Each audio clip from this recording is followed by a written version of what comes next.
morning. Good morning. And welcome to UUCC, the Unitarian Universalist Church of Canandaigua. We are a group of spiritual freethinkers who gather to celebrate life, build community, and better the world.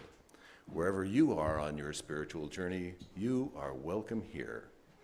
I'm Drew Valonis, your worship associate for this morning, and the service today will be led by Laurel Nelson. Thank you to everyone on this morning's worship team, also including music by Bill Mills and religious education for children 3 and over by Stacy Wixall and Kaya Mills. If this is your first visit, welcome. We invite you to sign the visitor's book in the entryway, and whether it's your first visit or your 1000th, we are glad you came. This service is also being live streamed on our YouTube channel. We will plan on continuing with hybrid worship services so you can join us each week here in person or later on YouTube or Zoom. To help us connect better with our friends watching from home, please turn around and give a wave to the friends watching from home, wave to the camera. At the end of the service, we will invite our friends on Zoom to turn on their cameras and return the wave. I have a few announcements to share with you today. To help make the most of our time together, event details can be found on the printed announcements in the back of the room or the weekly email. If you have a joy or sorrow to share, please fill out the card on or near your chair. We invite you to bring them forward and place them in the basket after Bill rings the chimes and begins to play. You can also come forward to drop a pebble in the water if you have a joy or sorrow that you'd prefer not to share. During this frozen season, we explore the theme of power. The Power Resource Packet is available online, and printed copies are on the white shelves in the back. Thank you to everyone who attended the Justice Table on Friday evening. We had 32 participants and put together 22 birthday kits for distribution to food pantries and blessing boxes around the area. We'll gather again on February 20th to make space for local Pride leaders to share information on how to volunteer to help organize, sponsor, or attend their events in the summer. To help us prepare to show support at these events, Megan Cabral and Kaya Mills are working on assembling Pride bins. Please see the list posted in the back for a list of needed items. If possible, donate supplies you already have at home or from a thrift shop. Next week, January 25, we will have a hybrid meeting of the Social and Environmental Justice Committee immediately following the service. Will you be at church on Sunday, February 15th? Is there a song that speaks to your heart about love that you would love to share and sing together that morning? Please sign up with Danielle Lyon by Sunday, February 8th to have your song added to the list. As always with UUs, we're not sticking to any strict definitions, and the type of love is open to your interpretation. Side with Love is in solidarity with immigrant communities in Minneapolis and across the country who live under the constant threat of detention, separation, and death at the hands of the state. Visit sidewithlove.org to find the Minnesota Toolkit and ways to support those most impacted and to keep organizing toward fulfilling the promise of our communities and institutions to make safety, belonging, and freedom real for all. Are there any other announcements for the good of the community? Well, seeing none. As we prepare to be fully together, I remind you to silence your phones and devices. We now enter a space of worship.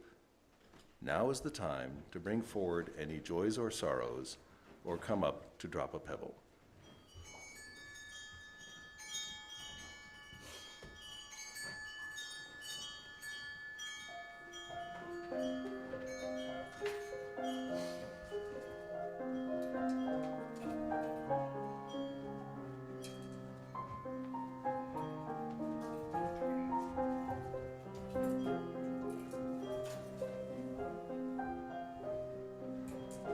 Building bridges between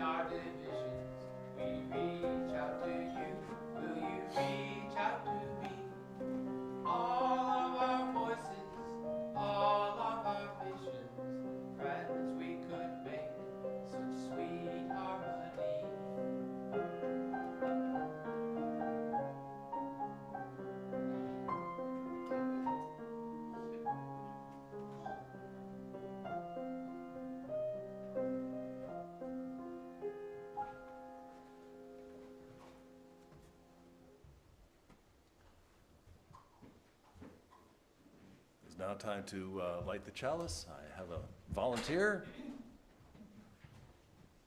I'll give you your choice. You want to go from the candle or for the lighter itself? How do you want to do it?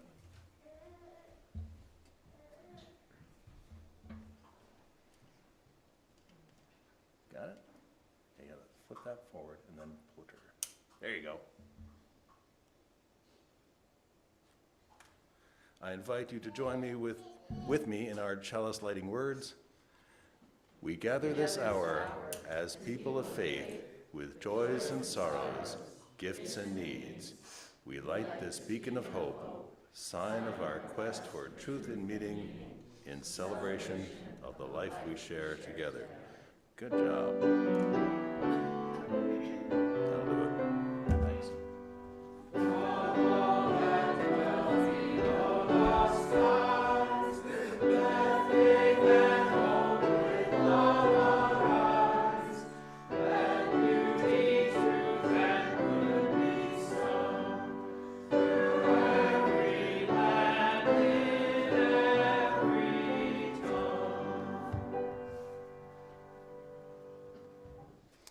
Good morning.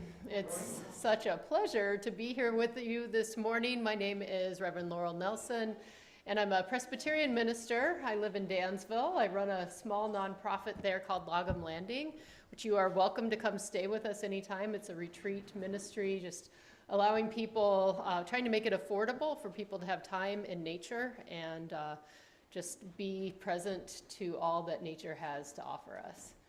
So as I've been kind of reflecting on how 2026 has not exactly proven to be an easy year yet, I thought I would share some words in the light of what I just spoke about the light of what we try to offer up, all of us in our own way, getting out into nature, being present to what nature has to offer. I thought I would offer up these words, opening words from Cole Arthur Riley. In our day-to-day life, most of the things we're aware of them while we're passing by on our way to something else. But every so often, something catches our eye and gives us reason to pause. For example, we pause to see a tree. We've seen many trees before, we're going to see many more, and it's just a tree. But there's a certain moment where we're called to pause and ponder and be present to the tree. In that pausing, we experience ourselves undergoing a kind of descent. It's very subtle, a deeper, more interior dimension of the mystery of our own presence.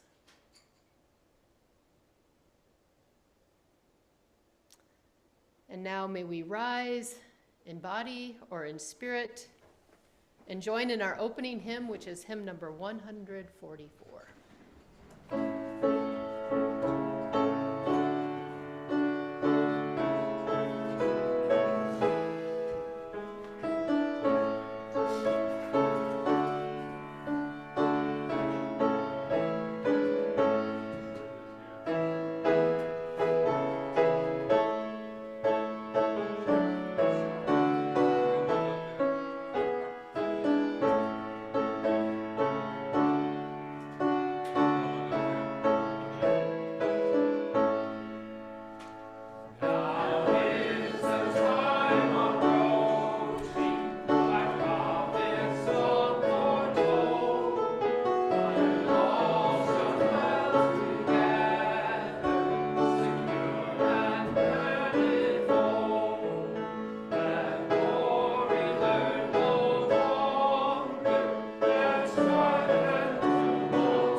to invite any of you who would like to see this story a little bit more up close to come up and sit where you are able to see the pictures. And I think Thomas is going to try to close in on it as much as possible.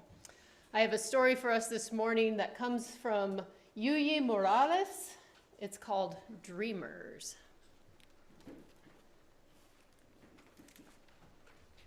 And you're going to want to see these pictures. I dreamed of you, and then you appeared. Together we became amor, love, amor, resplendent life, you and I.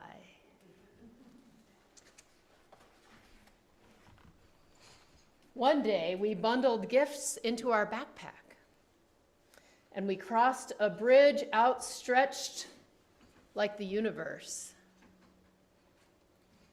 Adios, corazón. And when we made it to the other side, thirsty, in awe, unable to go back, we became immigrants. Are we able to see this?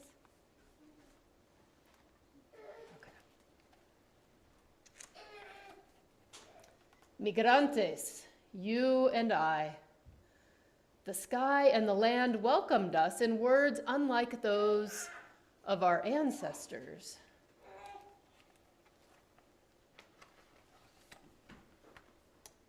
There were so many things we didn't know, unable to understand and afraid to speak. We made lots of mistakes. This is my favorite one. They're swimming in a fountain in a pool in the public, and the police officer is looking at them like, uh-oh.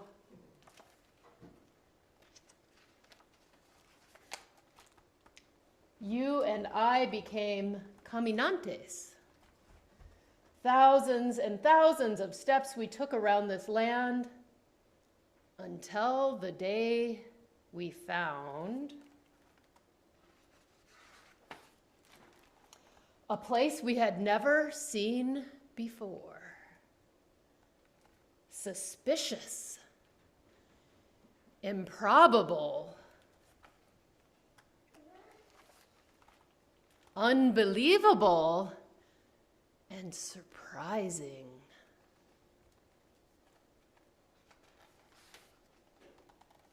Unimaginable.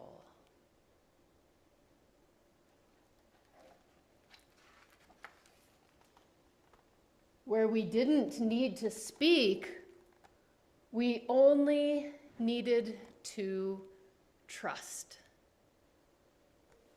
And we did.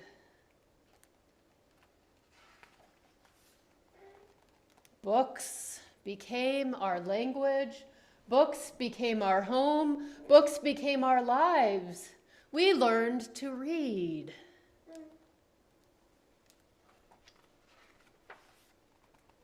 To speak. To write. And to make our voices heard.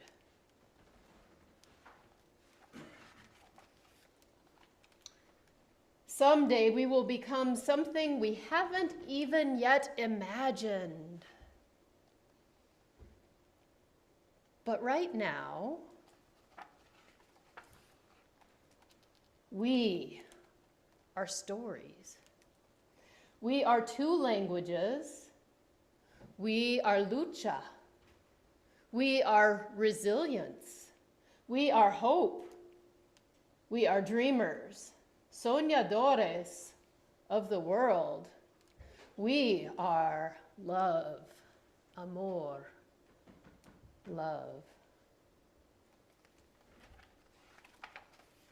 And this is just more about this beautiful writer. Her name is UUCC Morales, and she tells her story of being exposed to the library and all that she learned there and all the people who came alongside her there. This is our story for today.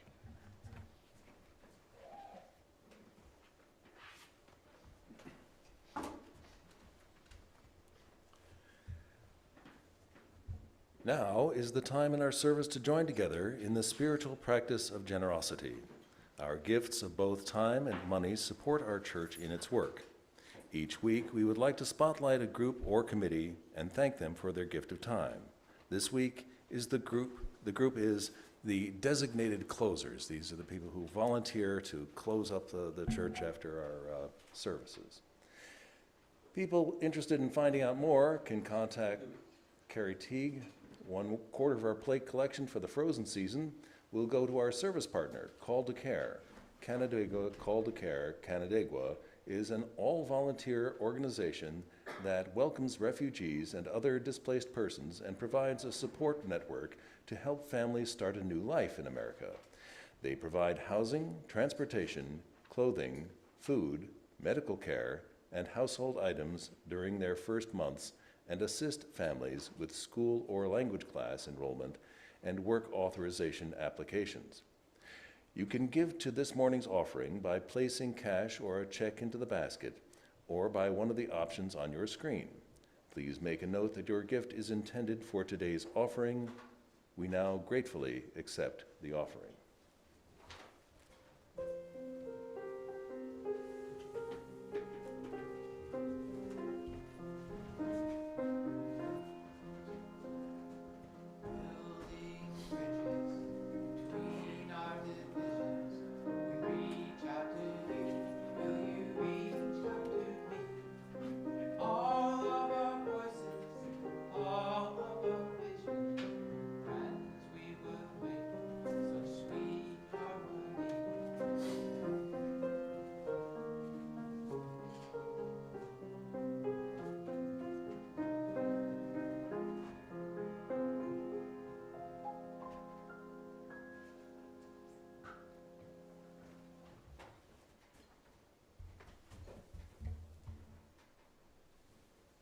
We have several joys and sorrows to share. Carrie and Terrell have a joy that their dog Fergus finally got out of his cone of shame after 10 days, and we're all sleeping much better. Nancy says as she waits for her furnace repair, she's grateful for usually having a warm home. There is a member who has a sorrow to express for all the times we do our best to be our best self in the world, but forget to save some for home. And Bill Mells says, and for our Buffalo Bills fans, as we're used to saying, maybe next year. And I have one to share as well. My grandson, Casimir Orson Valonis, has now made his first Pinewood Derby car.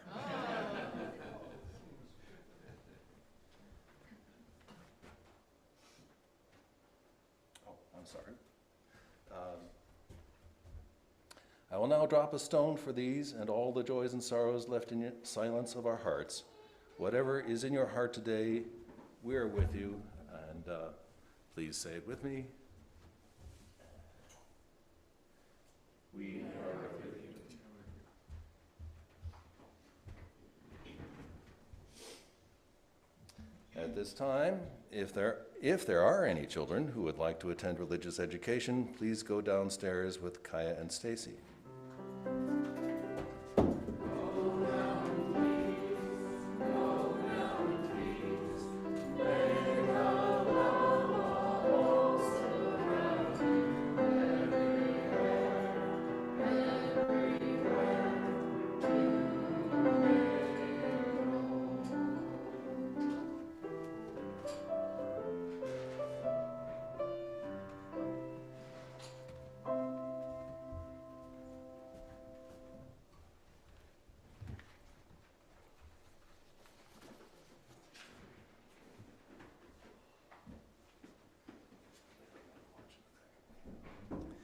Again, thank you so much for having me this morning. It's such a pleasure. This is my first UU service experience, so It's been such a great experience already, and thank you all for welcoming a Presbyterian in your midst to lead you this morning. So let us now just center into a time where we can get comfortable in our seats, and I will give you a few moments before a short reading that I will do. But let us just center into some silence, remembering what a beautiful day we are here to be alive. Let your breathing slow down and your eyes soften or close. And take a few moments just to be in your body. Take a deep breath in and let it out.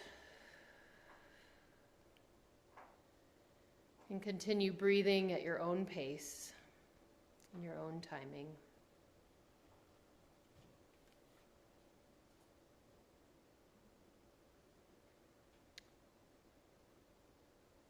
A reading from The Stumbling Mystic, whose name is Steve Spar. The quality of my perception opens and narrows throughout the day. When I am absorbed in the world of detail, that's all I see. The day-to-day tasks of living have a way of pressing in, occupying my vision, making themselves appear urgent. They wave their arms for my attention, so I give it to them. I make lists to track them, schedule my day around them, and attend to their needs. When the flurry is over, I feel a sense of accomplishment. All the details are useful. The groceries need to be bought, the prescriptions picked up, the bills paid, the phone calls made, the appointments kept. But in the end, they are small things. The world of detail is the home court of my smaller self, my ego, the fearful part of me that craves constant reassurance and comfort. I appreciate what he does for me. He serves me well in organizing the details, but he thinks he runs the whole show when really he is the stage manager. Inside this theater, my range of perception is limited to its closed dimensions. There is a larger world outside the theater that carries an expanded perception. This larger world doesn't come seeking me, waving its arms. It's too patient for that. It sits in silence and waits for me to notice, to take a breath, to calm some tiny parcel in the backlot of my mind before it slips in. That's what small moments are for. They are everywhere, beckoning, relentless, like water ready to enter when a crack appears, inviting me to wake up. I miss most of them. Thank God for their perseverance.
Look and See by Mary Oliver.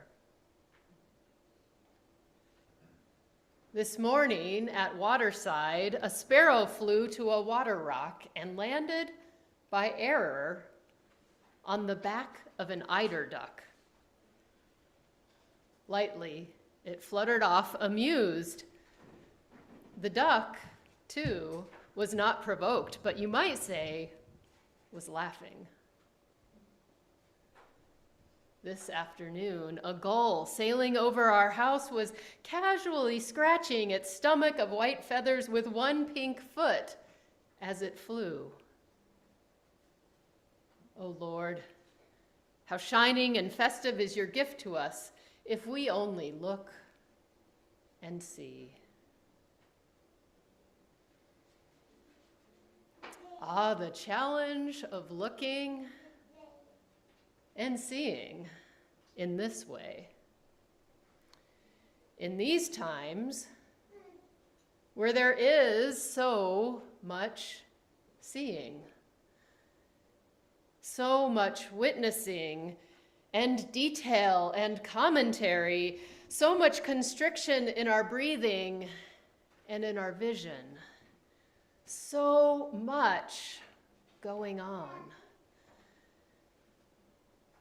This is a weekend where we honor the Reverend Dr. Martin Luther King Jr. and all those who worked alongside him in the movement. And we remember that the struggle continues for people to be truly seen and honored for all they've lived through and for who they are. Seeing people and their struggles is crucial to a life lived in moral integrity, bearing witness to lives that are under attack, making space for folks like Yu and her son to find their voices and for their voices to be amplified. And I am so moved by the ways that communities all over the country are showing up to witness the injustices going on around them, even as that becomes more and more dangerous.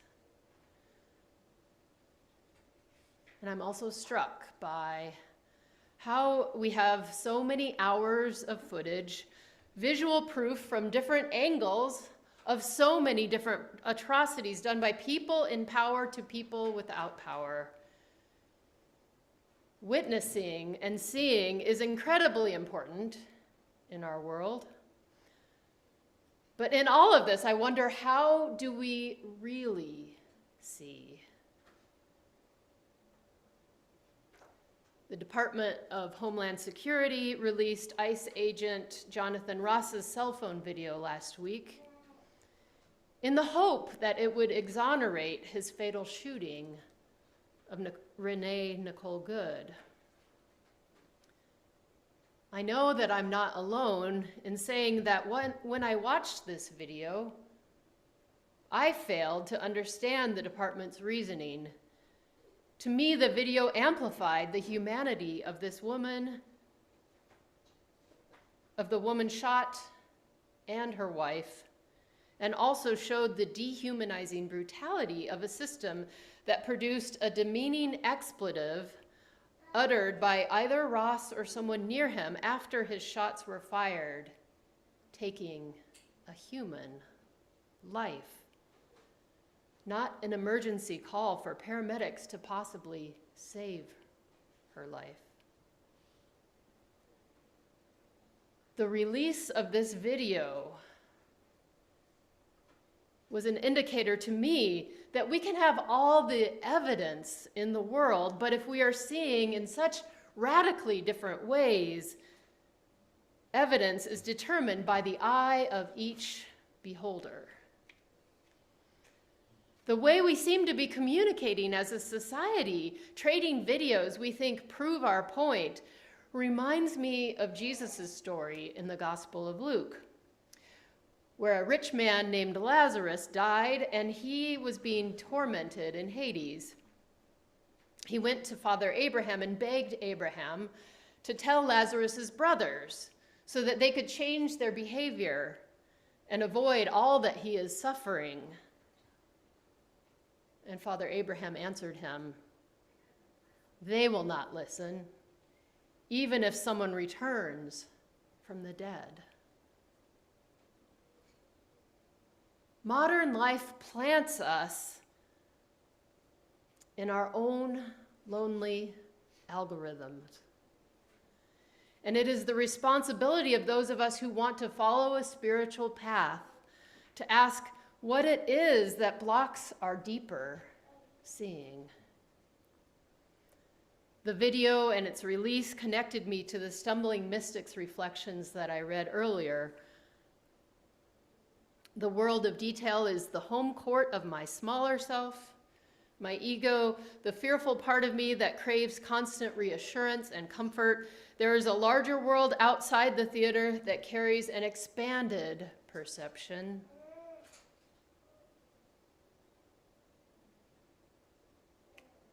Friends, we are in the middle of January. You can see it out the windows so clearly. And many of us don't find this time of year helpful in gaining vision. It's a cold month without a lot of light. So we just slog through it and we dream of a warm beach somewhere else. This is not a month that comes at us waving its arms. January is a subtle, patient month. It is the time of year for poetry, for coming together around a fire and sharing our stories and our griefs, for embracing the low light and the season that many call Epiphany, a season where we are led by the stars of night. Epiphany means revelation or manifestation, beginning with the visit of the Magi to the infant Jesus and stretching through the weeks before Lent. This is the time of waxing light, a time when we are led by the dim light of stars, and when we listen to dreams directing us away from Herod's despotic butchering. This time of year is not when we get full, clear, all-exposing video coverage. Instead, we poke our way through, led by the most minimal light, but we can be amazed at the ways that our eyes do adjust. We begin to find our way in even minimal light. We open ourselves to sources of wisdom that we are not used to trusting. Trees, birds, rocks, and even rodents, and how they survive the brutality of winter. We are inspired by those who led the way in very dark times. Harriet Tubman is the perfect epiphany figure, like the Magi escaping a violent despot by another way, traveling by night, her way illumined only by the stars, paying attention to small signs in nature, the dim lights of the North Star, moss growing on the north side of rocks, animals and sounds and trees, and the kindness of a few white allies, mostly Quaker. Oh God, thank you for Harriet. She made 13 trips and freed 70 enslaved people, slipping away and traveling by night, by the stars. We must look for leaders who have similar qualities, refugees who have lived with street smarts for decades, immigrants who have endured hardships, most of us who cannot even imagine, Indigenous folk who have survived multiple apocalypses, those with disabilities who daily make their way through a world not designed for them. We come alongside these people to, first of all, build trust,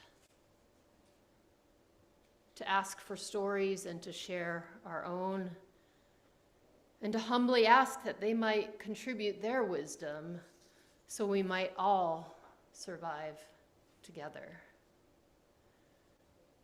For it is these people and the non-human beings in our midst who will show us how to look and truly see, and wake up out of our restrictive world of competing video evidence. Diana Butler Bass writes that there are powers and principalities that will press up against Epiphany with fear and great violence. To see the deep structure, to follow the star, to hear the breaking of the ice encasing the earth is threatening to those who benefit from normal. The accepted veneer of ordinary injustices and oppressions and indignations that bedevil and deceive the human race. Maybe our moment in history is an epiphany, the ordinary being pulled back to reveal that which has been hidden from view.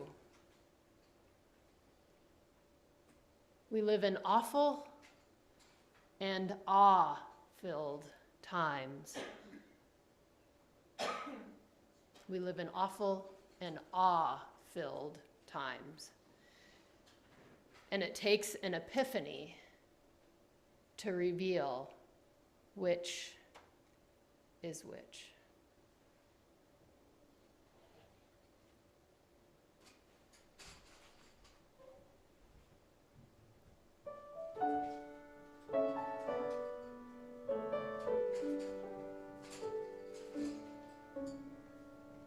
There are bridges, bridges in the sky, shining in the sun. They are stone and steel and wood and wire, and a change to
building bridges, having epiphanies, looking and seeing, and remembering that what we see, no matter how perfectly recorded, is not all there is. The sun is always shining above the clouds. Let us see what is offered each day. And I will send you out hearing again the words of St. Mary of Oliver. Look and see.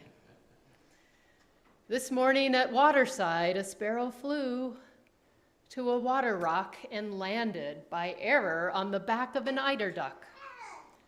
Lightly it fluttered off, amused.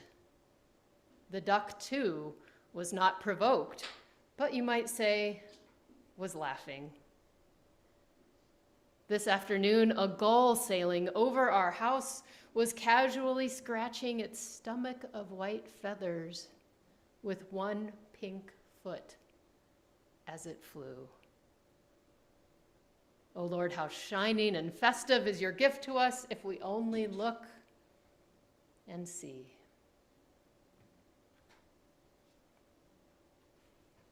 Go in peace. Our closing hymn this morning is number 140, living hymnal, Hail the Glorious Golden City. Please rise as you're willing and able, and join us to sing.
If you're with us today on Zoom and would like to wave goodbye at the end of the service, you can turn on your camera now.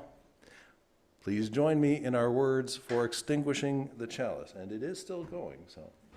All right.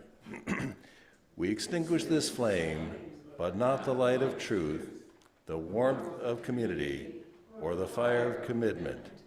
These we carry in our hearts until we are together again.